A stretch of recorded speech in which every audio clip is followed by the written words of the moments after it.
Olá! Na nossa última aula, nós terminamos a análise da competência tributária. Então, hoje, nós vamos começar o novo ponto do direito constitucional tributário, que é o que trata das limitações ao poder de tributar.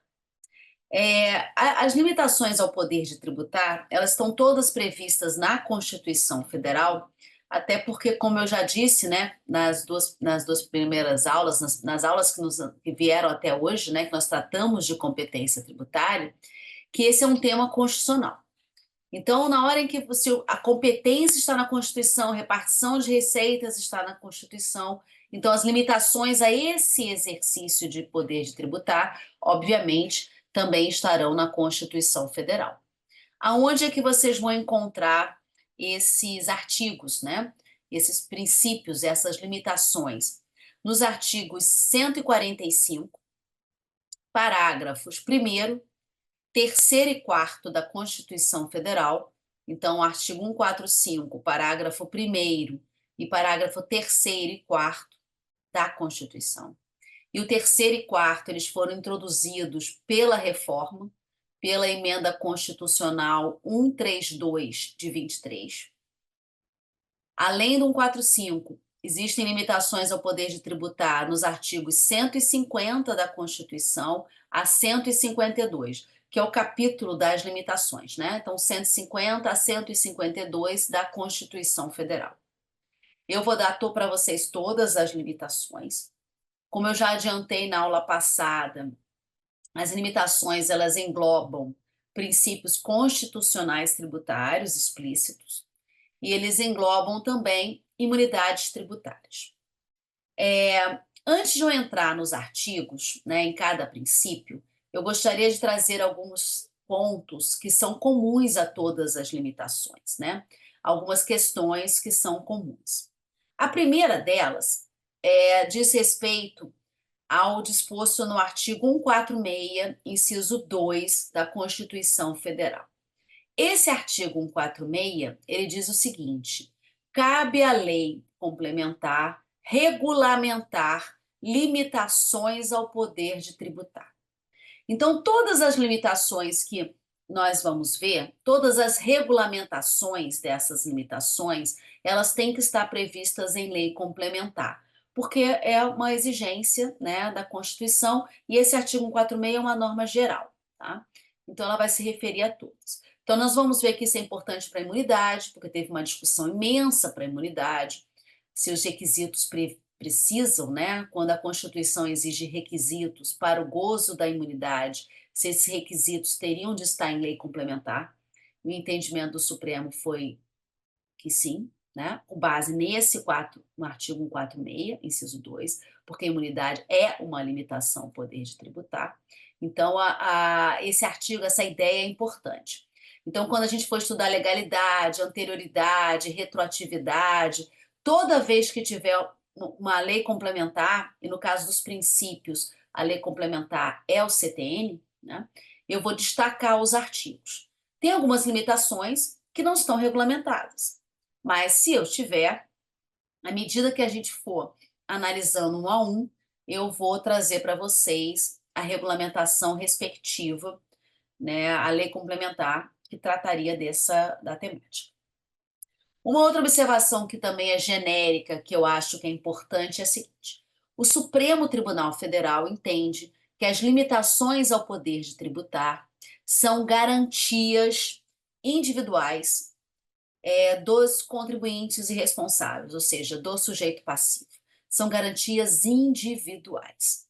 E por serem, né, entendidas como tais, elas são cláusulas pétreas. E, portanto, uma emenda constitucional tendente a abolir, vocês vejam, não é qualquer emenda constitucional que é inconstitucional só porque trata de princípio.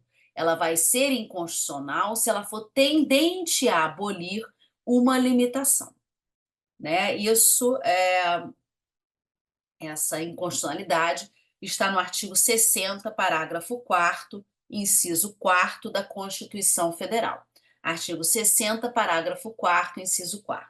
Então, eu não posso ter uma emenda tendente a abolir uma limitação, porque ela é uma garantia individual, é uma cláusula pétrea. Ao longo do tempo, nós tivemos alguns casos, como aconteceu da emenda constitucional da IPMF. Eu sei que todo mundo só lembra da CPMF, mas nós já tivemos também um imposto, né, provisório sobre movimentações financeiras, a IPMF. E a IPMF, a emenda constitucional, ela foi considerada inconstitucional em parte, exatamente uma das inconstitucionalidades era essa, porque ela suprimia imunidades constitucionais. E aí ela foi considerada inconstitucional, tá? Com base nesse artigo 60. Então, isso é importante, mas quando é tendente a abolir. Nós vamos ver que às vezes as emendas vêm e modificam o princípio, ampliam o princípio, mas sem abolir, tá? E aí o Supremo acaba considerando constitucional, sempre numa análise casuística, né? Ok? Então, como norma geral, isso é que eu acho de pontos gerais, comuns, isso é que eu gostaria de destacar. Vamos começar, então, o nosso estudo pelos princípios constitucionais, pelas limitações que são princípios, pelos princípios constitucionais que estão explícitos na Constituição. Quando tiver algum implícito que decorra, eu também vou falar dele, tá? Então, vamos começar pelo primeiro, que é o princípio da legalidade, né? Eu vou começar pelo artigo 150 da Constituição, e o inciso 1 é exatamente o princípio da legalidade. Esse é um princípio que está relacionado com segurança jurídica. A gente pode agrupar os princípios constitucionais em grupos, né? Agrupar em grupos ficou repetido, né? Agrupar de acordo com o que se pretende proteger com aquele princípio. E segurança jurídica tem 3 princípios que nós vamos estudar que estão relacionados com segurança jurídica. O bem jurídico que se pretende proteger, né, é a segurança jurídica, que é o caso da legalidade, anterioridade e retroatividade. São os 3 princípios constitucionais relativos à segurança jurídica. E aí vamos começar pelo 151. Ele diz o seguinte: sem prejuízo de outras garantias, você veja, o próprio artigo fala em garantias, asseguradas ao contribuinte, é vedada à União, aos Estados, ao Distrito Federal e aos municípios. Inciso 1. Exigir ou aumentar tributo sem lei que o estabeleça. Então, eu preciso de lei para exigir, ou seja, para criar, para instituir aquele tributo, ou para aumentar o tributo. Vejam que a Constituição fala em exigir, criar, instituir ou aumentar. Isso não quer dizer, numa interpretação a contrário senso, que você não precise de lei para reduzir o tributo. Eu preciso de lei também para reduzir. Só que a exigência de lei para redução está no CTN, no artigo 97, inciso 2 do CTN. Esse 97 eu vou estudar com vocês, porque ele é a regulamentação do princípio da legalidade, e ele traz os casos, as matérias, que são reservas legais. E redução de tributos também é matéria de reserva legal. Então, eu também preciso de lei. E aqui eu gostaria de fazer uma distinção que alguns acórdãos do Supremo fazem, né? Existe uma diferença entre reserva legal e o princípio da legalidade tributária, que é constitucional e é limitação ao poder de tributar. Por quê? Reserva legal é uma terminologia mais ampla, né? Toda vez que o CTN ou a Constituição exigirem leis, elas são matérias de lei, são matérias de reserva legal. Reserva legal é um conceito mais genérico. Legalidade tributária se refere a criação e majoração. Aí é uma limitação ao poder de tributar e é isso que considera-se como garantia individual, como cláusula pétrea, né? Por quê? Porque são situações que são prejudiciais ao contribuinte, né? Quando você cria ou majora, você tem a ver com segurança jurídica, eu preciso assegurar isso como direito individual, como direito fundamental. A redução, ela é benéfica ao contribuinte, né? Então, a redução é uma exigência, é uma matéria de reserva legal, mas não está na Constituição. Ela está numa norma infraconstitucional. Ela não é uma cláusula pétrea. Mas, né, ela obviamente deve ser observada, ok? Então, há uma diferença. O Supremo, em algumas situações, ele faz essa distinção, né? Algo que é uma reserva legal, mas não necessariamente, mas não é considerado uma cláusula pétrea, mas você tem que observar porque precisa de lei, ok? Então, criar, majorar e reduzir são matérias de reserva legal. Criação e majoração são limitações ao poder de tributar.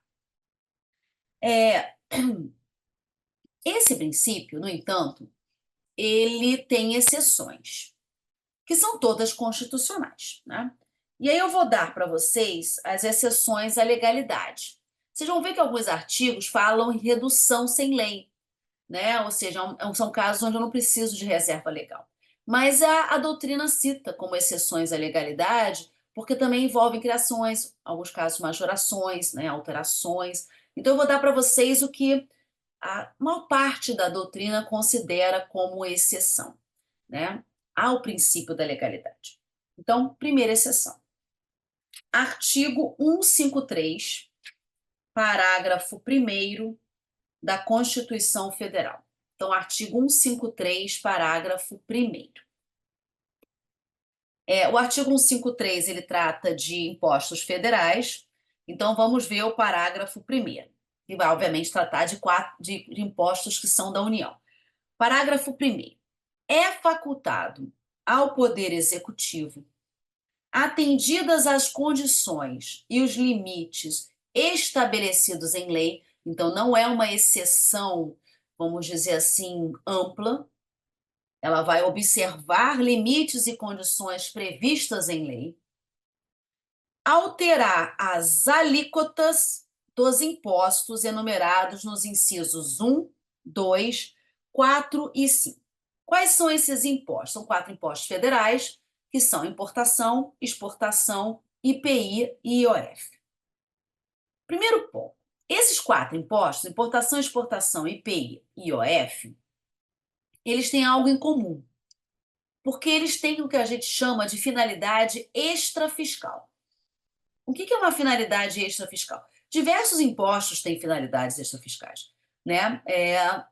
Mas cada um com uma característica. Esses 4 impostos têm essa finalidade extrafiscal. O que é isso? É uma finalidade que vai além da arrecadação. A finalidade precípua dos impostos é você efetivamente obter recursos para atender às suas atribuições constitucionais. Então, a finalidade precípua dos tributos, de um modo geral, é arrecadatória, é fiscal. O que é uma finalidade extrafiscal? É que vai além da arrecadação. O objetivo deles não é só arrecadar. Você vai ter uma outra finalidade. E qual é a finalidade dos 4 impostos? É uma finalidade de intervenção na economia. Através da importação, exportação, IPI e IOF, a União intervém na economia. Ela pode estimular determinados setores, como ela pode desestimular determinados setores. Pense nos 2 impostos que são aduaneiros, né? Importação e exportação. Geralmente, vocês vão ver que, em vários casos, você tem uma tendência da Constituição ou até da legislação de desonerar a exportação. Então, você pode, nesse caso, utilizar a exportação para estimular, né? E como é que você faz isso? Você pode reduzir a alíquota. Importação é a mesma coisa. Eu quero que as pessoas não comprem, não importem determinados produtos, porque eu quero a proteção do produto nacional. O que você faz? Aumenta a alíquota da importação. Então, você está estimulando e desestimulando setores com a utilização de impostos federais. E, para isso, você precisa de maior maleabilidade. Imagina que você tivesse de mandar um projeto de lei para mudar a alíquota de um imposto de importação. Você engessa, né? Então, por isso é que aqui é uma exceção. Então, vamos pensar. IOF.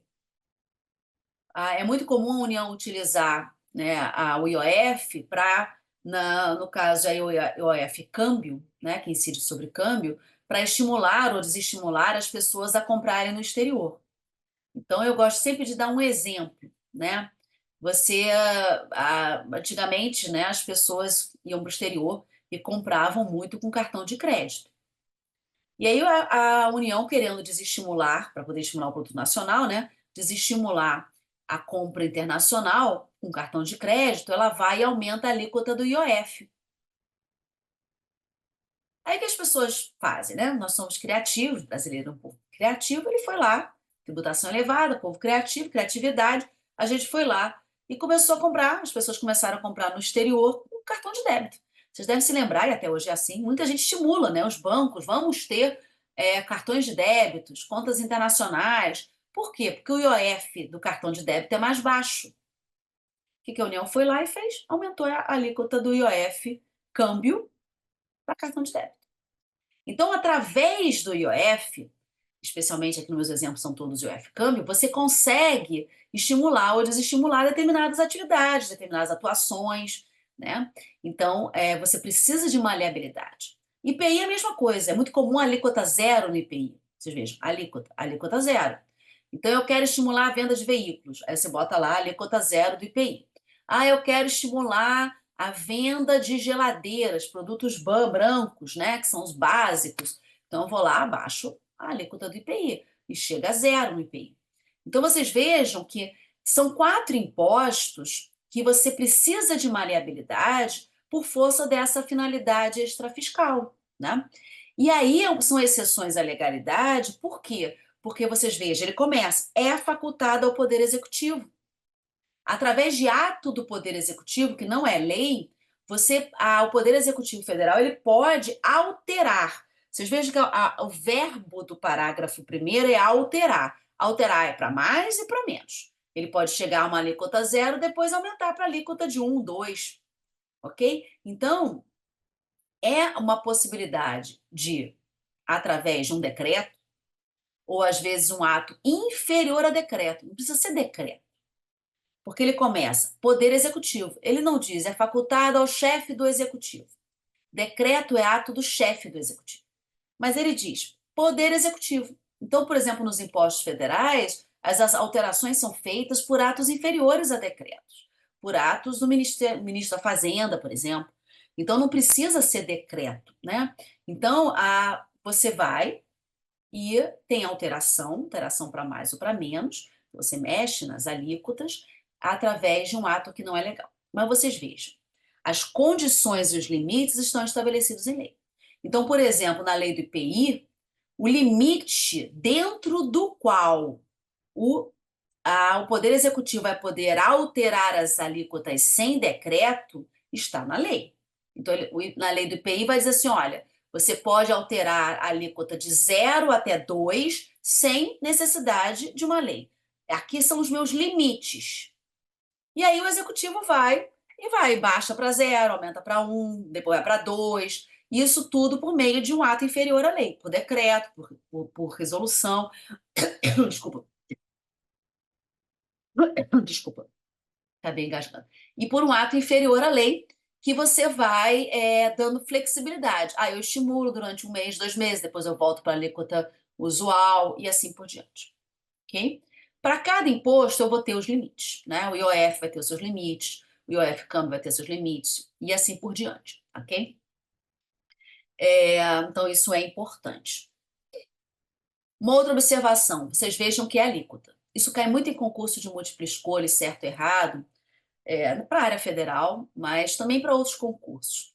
Porque a alteração que é possível por ato inferior à lei é somente para esse elemento, a alíquota. Se você quiser alterar, por exemplo, a base de cálculo, que é uma grandeza sobre a qual vai incidir a alíquota, a base de cálculo você não pode alterar sem lei. E eu não tenho nenhuma exceção constitucional. Vocês vão perceber que as 3 exceções que eu vou citar são todas exceções relacionadas a alíquotas. Então, se por acaso você quiser alterar a base de cálculo, porque eu tenho 2 elementos que quantificam o fato gerador: a alíquota, 2, 3, 4, e a base de cálculo. Pense no caso do imposto de renda, por exemplo. A base de cálculo é a renda que você aufere, né? Se você mexer, majorar, né, uma base, quiser alterar a base de cálculo tem que ser por lei. Exceção é somente para a lei. Outra questão importante. Se o ente quiser dar uma isenção, a isenção é por lei. Isenção, nós vamos ver que é matéria de reserva legal, ok? Você precisa de lei, mas não tem nenhuma exceção à reserva legal para isenção. Se eu quero conceder um benefício fiscal qualquer, crédito presumido, redução de base de cálculo, tudo isso é por lei. A única, mesmo para esses 4 impostos, ok? Ficou claro? A exceção aqui é alíquota. Aqui por ser uma exceção, é interpretação literal, tá? Restritivo. Então é só para alíquota. Então, às vezes cai muito concurso, as pessoas decoram os 4 impostos, aí vem assim: a União quer dar uma isenção por decreto. Pode? Não, não tem exceção. A União quer reduzir base de cálculo por decreto. Pode? Não. A exceção, repito, é só alíquota. Então, esse é o primeiro artigo, primeiro dispositivo constitucional com exceção. Segundo dispositivo constitucional é o artigo 177, parágrafo 4º, inciso 1, letra B de bola da Constituição. 177, parágrafo 4º, inciso 1, letra B de bola. Esse artigo 177, ele trata de uma contribuição que eu já falei dela aqui, que é a chamada CID Combustíveis. É a contribuição de intervenção no domínio econômico, que vai incidir sobre comercialização e importação de petróleo, gás natural e derivados. Eu falei da CID Combustíveis porque ela é uma das contribuições que é repartida, né, entre os outros entes. É uma contribuição federal que é repartida. Então, aqui eu vou ler com vocês o parágrafo 4º, inciso 1, letra B, para vocês entenderem qual é a exceção. O parágrafo 4º diz: a lei que instituir contribuição de intervenção no domínio econômico relativa às atividades de importação ou comercialização de petróleo e seus derivados. É interessante que o ICMS incide também nisso, tá? Mas, além do ICMS, vai incidir essa contribuição interventiva. Gás natural e seus derivados e álcool, combustível, deverá atender aos seguintes requisitos. Inciso 1, a alíquota da contribuição. Vocês vejam, a exceção também é alíquota, somente alíquota. Poderá ser A, diferenciada por produto ou uso. Letra B, que me interessa. Reduzido e restabelecido por ato do Poder Executivo, não se aplicando o disposto no artigo 153b, que é a anterioridade geral. Então, vocês vejam, reduzida e restabelecida por ato do Poder Executivo. Eu também posso mexer na alíquota por ato inferior à lei, que pode ser decreto ou até uma resolução. Mas vocês vejam, o verbo aqui não é alterar. O que você pode fazer com base numa legislação que é inferior à lei é reduzir e restabelecer. Então, deixa eu dar um exemplo. Ver como é que funcionaria isso na prática. Você tem uma lei tem a lei que institui a CID Combustível. Na hora em que ela vai criar, ela vai definir alíquotas, né? São os elementos do fato gerador. Então, ela vai definir qual é o fato gerador, qual é a base de cálculo, eu posso ter qual é a alíquota, qual é a base de cálculo, qual é o aspecto, né, material do fato gerador, sobre o que vai incidir. E aí a própria Constituição diz que você pode estabelecer alíquotas diferenciadas por produto ou uso. Então, a lei vai fazer isso. E é que a gente vai chamar que é uma alíquota básica, né, por produto, por uso. E aí você vai ter lá a alíquota da CID. O que acontece? Por que a terminologia reduziu ou restabelecer? Porque a alíquota legal, ela vai ter a previsão da alíquota básica, a alíquota por produto, por uso, previsto na lei. Só que o Poder Executivo pode reduzir a alíquota. Então, vamos dizer que a alíquota fixada na lei como ela muda de acordo com o produto, eu vou dar um exemplo assim teórico, tá? Didático. Vamos dizer que a alíquota seja 4%. Ah, legal. Para um determinado produto. O que o Poder Executivo pode fazer? Ele pode reduzir a alíquota. Então, ele vai lá para 2%, por uma resolução, por um decreto. O que significa restabelecer? Significa voltar para a alíquota legal. Então, era 4, foi para 2 por decreto, voltou para 4 por decreto. E para fazer isso, voltar para 2, depois voltar para 4, inclusive isso é uma exceção à anterioridade geral. Eu posso, porque você estava no 2, voltou para 4, eu majorei, né? E aí, nesse caso, você vai poder fazer por um ato infralegal e não precisa observar a anterioridade geral. É para dar maleabilidade, porque a CID também tem aquela finalidade extrafiscal de você intervir, ela é interventiva, né? De você, de uma certa forma, estimular ou desestimular aquele setor mexendo nas alíquotas. Mas vocês vejam, é reduzir e restabelecer. Sempre me perguntam assim, Andréia, mas eu falei 4, legal, foi para 2 e voltou para 4. 2 e 4 pode ser por decreto, por exemplo. E se a alíquota foi para 2 e ela for para 3 ao invés de para 4? Tem que ter lei ou pode ser decreto? Pode ser decreto. Mas se você pode chegar no 4 por decreto, não faria nenhum sentido eu exigir lei para ir do 2 para 3, né? Não é? Aí é uma questão de interpretação sistemática, né? Por mais de que tecnicamente não seja restabelecer, né? Restabelecer é voltar para a alíquota legal. Agora, vamos ver se vocês estão atentos. Alíquota legal 4. Baixei para 2. Fui para 3. 2 e 3 por decreto. Aí chegou no 3, eu resolvi passar para 5. 5 é acima da alíquota legal. Nesse caso, eu preciso de lei? Preciso. Porque aí eu estou majorando, eu estou indo além da alíquota legal. Eu vou precisar observar a anterioridade geral? Vou. Porque eu estou indo acima da alíquota legal. Ficou claro? Então, aqui é uma interpretação literal do artigo, tá? É assim que a jurisprudência interpreta essa exceção. Então, vamos ficar por aqui. Ainda tem mais uma que eu quero tratar com vocês, que eu vou dar na próxima aula, onde nós vamos continuar a análise do princípio da legalidade. Então, até a nossa próxima aula.